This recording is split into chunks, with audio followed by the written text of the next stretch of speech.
what would you say to your husband? Charlie, just come home for the kids. The babies know you're gone. They miss you. The girls know you're gone. They miss you. Pick up the phone, call somebody. You need to come home. If you don't want to call me, call your parents, call your sister, call somebody. Let us know where you are. As I understand it, your husband's gone. You, family, friends cannot get a hold of him. You're worried. Tell me about what happened.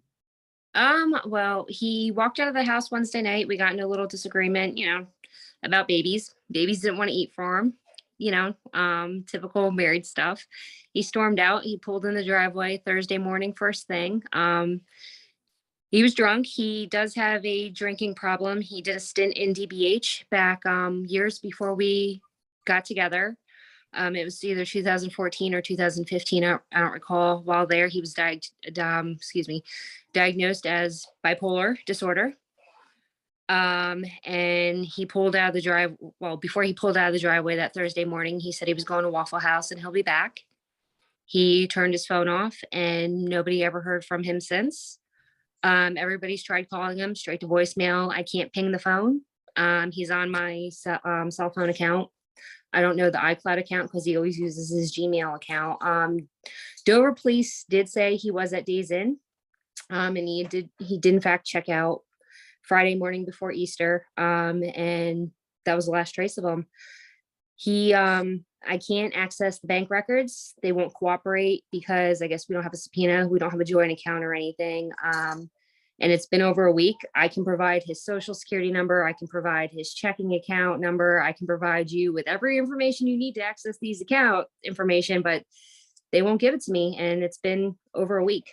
You said you're concerned that, as a result of your husband's mental illness, that, something could happen to him. Tell everybody why you're coming forward and why you want help to bring him home.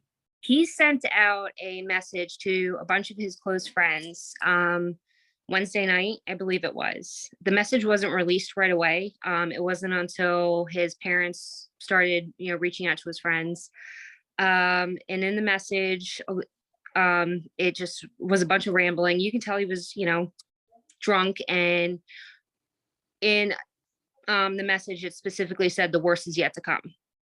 So to me, with him being back to drinking heavily like he did years and years prior, and with the bipolar disorder, that to me is very alarming, very frightening. And, and again, because nobody has heard from him. What are the police saying? He voluntarily left. He'll voluntarily come back. I'm just kind of curious as to why a gold alert wasn't issued when, they know about the messages. I don't know what else to think at this point. So there will be some people who will say, well, your husband, let him, if he doesn't want to come home, let him be. What does she expect? What do you say to those people who are going to say that? Why this long? I can expect a couple of days to blow off steam, but this is getting serious. For somebody to have the mental illness like this, if you're gone this long away, especially away from your family and your 9-month-old twins and your stepdaughters, what's going on? What is, there's something there. It's more than just blowing off steam at this point.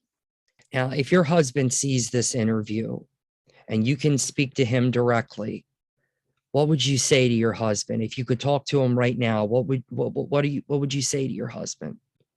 Charlie, just come home for the kids.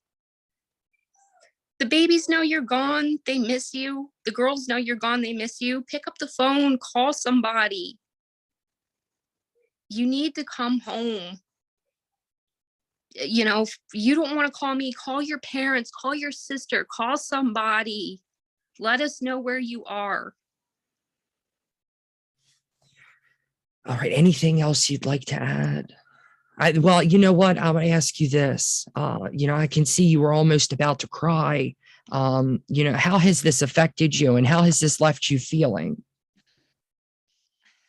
I am extremely exhausted.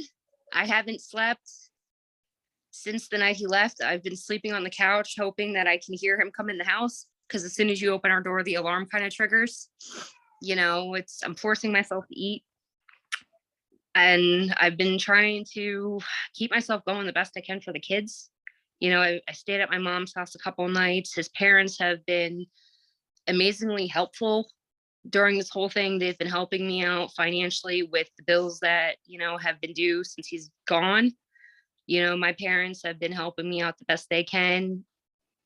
You know, it, I've had a lot of help over the last week between my parents and his parents. My sisters have been trying their hardest to, trying to keep me going, boost me up the best they can. My friends, everybody's been checking in on me. I have an amazing support system, but I just, you know, it's been hard. It has been. My oldest, she's taken it extremely hard.